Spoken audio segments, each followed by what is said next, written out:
इस वीडियो को लास्ट तक देखने के बाद में आप लोग अपने दोनों कानों को पकड़ लेंगे कि अब से हम किसी का सोना लेकर के नहीं आएंगे।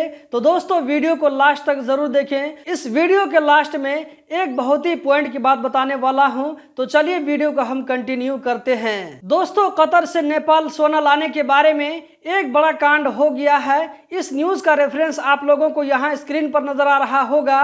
बात यह है कि एक आदमी जो कि कतर से वापस अपने मुल्क आ रहा था, उसका नाम सिकंदर यादव बताया जा रहा है। तो दोस्तों उसको मंसूर अली नाम के किसी आदमी ने 24 ग्राम सोना दिया और ये कहा कि जब तुम काठमांडू एयरपोर्ट पर उतरोगे तो वहां तुमसे अजीम अली नाम का आदमी तुमसे 24 ग्राम सोना वापस ले लेगा। दोस्तों इससे पहले ये एक नॉर्मल चीज थी कि अगर आप किसी का सोना लेकर के आते हैं तो इसके बदले में आप लोगों को 10-12 हजार रुपए नेपाली मिल जाता था। तो सिकंदर यादव ने भी कुछ इसी तरह का मामला किया होगा। बात यहाँ आकर के फंस जाती है कि जब सिकंदर यादव काठमांडू एयरपोर्ट से बाहर निकलता है तो उसको अजीम अली के नाम से किसी दूसरे आदमी ने सोना कलेक्ट कर लिया। दोस्तों इस बात में कितनी सच्चाई है छानबीन के बाद ही मालूम पड़ेगा, लेकिन न्यूज में यही कहा गया है कि अजीम अली बनकर के किसी दूसरे आदमी ने 24 ग्राम सोना को सिकंदर यादव से कलेक्ट कर लिया। उसके बाद जब ओरिजिनल अजीम अली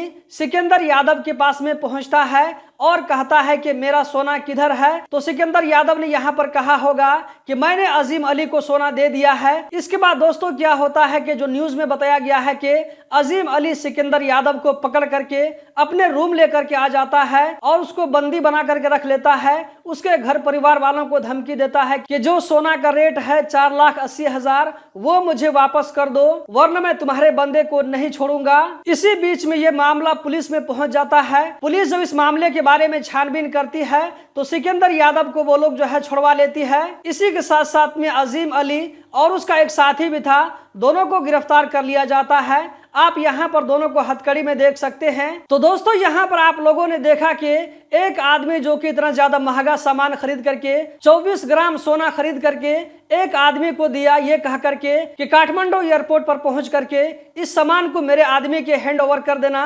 लेकिन यहाँ पर क्या होता है कि कोई दूसरा आदमी डुप्लीकेट वहां पर पहुंच करके सामान को कलेक्ट कर लेता है। जब ओरिजिनल आदमी आता है तो उसको सामान नहीं मिलता है। ओरिजिनल आदमी उस आदमी को पकड़ करके अपने रूम लेकर के जाता है, वहां पर बंदी बना करके रखता है और उसके घर परिवार वालों से 4,80,000 रुपए का डिमांड करता है कि ये पैसा मुझे दो, वरना मैं तुम्हारे बंदे को नहीं छोड़ूंगा। तो दोस्तों आप में से जो लोग सोना खरीद करके दूसरे के हाथ से भेजते हैं या ये कि आप वर्कर वहां पर काम करते हुए किसी दूसरे का सोना लेकर के आते हैं, तो आप यहां पर देख सकते हैं कि आपके साथ में इस तरह का मामला भी हो सकता है। तो आप किसी के हाथ से सोना भेजने से पहले या ये कि किसी दूसरे का सोना लेकर के आने से पहले दोस्तों आप लोगों को 100 मरतबा सोचना पड़ेगा कि आप भी इसी तरह का प्रॉब्लम में न पड़े। दोस्तों यहाँ पर सोचने वाली बात है और छानबीन करने वाली बात है कि यहाँ पर गलती किसकी है। कहीं ऐसा तो नहीं है कि सिकंदर यादव की तरफ से कोई गलती है या ये कि यहाँ पर अजीम नाम का जो आदमी है इसने किसी दूसरे आदमी को भेज करके कलेक्ट करवा लिया, फिर उसके बाद जो है उसको पकड़ लिया। दोस्तों यहाँ पर गलती जिसकी भी हो, ये जो है छानबीन का मामला है। छानबीन कंप्लीट होने के बाद में जो भी इसमें जो है दोषी मिलता है उसके ऊपर में सख्त से सख्त कार्रवाई होना चाहिए। दोस्तों यहाँ पर आप लोगों ने देखा कि ये जो मामला यहाँ पर हुआ है सोने का बिजनेस को लेकर के हुआ है, लेकिन जब ये मामला सोशल मीडिया पर आता है तो इसको जो है हिंदू मुस्लिम का एंगल दे दिया जाता है। एग्जाम्पल के तौर पर यहाँ मैं आप लोगों के साथ में स्क्रीनशॉट लगा रहा हूँ। इस वीडियो के नीचे में आप देख सकते हैं कि किस किस तरह के कमेंट आप लोगों को यहाँ पर नजर आ रहे होंगे। मुसलमानों को नेपाल से भगाने, उनको मारने की धमकी दी जा रही है, मुसलमानों के चरित्र को खराब करने की यहाँ पर कोशिश की जा रही है कि सारे मुसलमान ऐसे ही होते हैं। दोस्तों यहाँ पर मैं आप लोगों को एक बात पूरी ईमानदारी के साथ में कहना चाहता हूँ, वो ये कि क्राइम के खिलाफ जितना सख्त इस्लाम का मौकिफ है उतना सख्त रूल किसी दूसरे मजहब में नहीं मिलेगा। एक अच्छा मुसलमान कभी भी क्राइम नहीं कर सकता है, इसी तरह वो जो है कभी क्राइम को सपोर्ट नहीं करेगा।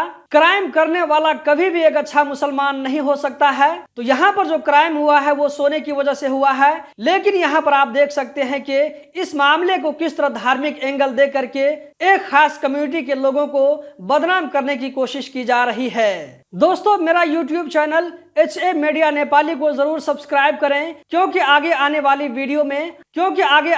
वीडियो में आप लोगों को इस तरह की जो है टॉपिक वहां पर देखने को मिलेगी। आप लोग इस वीडियो के बारे में क्या कहना चाहेंगे कमेंट बॉक्स में जरूर बताएं। वीडियो को लाइक करके आगे जरूर शेयर करें। बहुत बहुत शुक्रिया।